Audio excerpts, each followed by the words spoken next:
So guys চলে এসেছে electric oven বা ইলেকট্রিক স্টোভ। সো এটা খুব একটা জটিল কিছু না। এখানে মাটির এটা আছে বেস, আর এটা সিমেন্টেড। আর হ্যাঁ, এটা খুব একটা নাড়াচাড়া না করাই বলবো, ভেঙে যায় মাটিরটা। এটা সিমেন্ট যাতে না ভাঙে। এটার দাম আমার 330 চাচ্ছিল, 300 দিয়েছি। এটা কানেক্ট করতে আমার লাগবে এরকম তার। এটা 1.5 মিটার 2 মিটার তার আছে। কপারে গজ দেখতে পাচ্ছ। 3 অরিজিনাল হলে 2 mm এর তার, আর ডুপ্লিকেট হলে 3 mm এর তার। দেখতে পাচ্ছ অনেকটা ঠিক। দেখে নিই কত mm।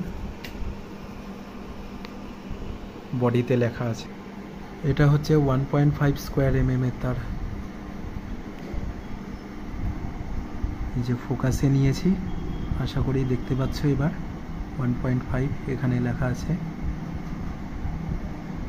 2 mm না, 3 mm না, 1.5। বাট অনেক কোম্পানি 1.5টাকে এত পাতলা করে দেয় যে 1 mm মনে হয়, বেশি মুনাফা কামানোর জন্য। তো এটা কিছু না, এই বেস প্লেটে কানেকশান দিতে হবে। আর তার সাথে লাগবে একটা 6 অ্যাম্পিয়ারের প্লাগ। তোমরা 3 অ্যাম্পিয়ার অরিজিনাল নিলেও হবে, কিন্তু হ্যাঁ, যদি কয়েল চেঞ্জ হয়ে যায় তখন একটু হেভি তার লাগবে।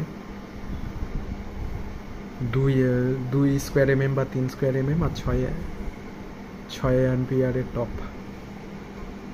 অনেক দোকানদার ব্যবসার জন্য বলবে 16 অ্যাম্পিয়ারে নিতে, কিন্তু না, 16 অ্যাম্পিয়ার দরকার পড়ে না। 2 টনের বা 1.5 টনের এসি আর হেভি 1000 লিটারের উপর ফ্রিজ ছাড়া। 10 অ্যাম্পিয়ারের টপ অত ডোমেস্টিক অ্যাপ্লায়েন্সে অত ইউজ হয় না। আর হেভি হিটিং অ্যাপ্লায়েন্স এগুলো তো লাইট। 2 কিলোওয়াটের নিচে আছে এটা। সো গাইস, ওভেনকে পাওয়ার আপ করে দিয়েছি। সো দেখতে পাচ্ছ এখানে ফ্রুটস বয়েল হচ্ছে।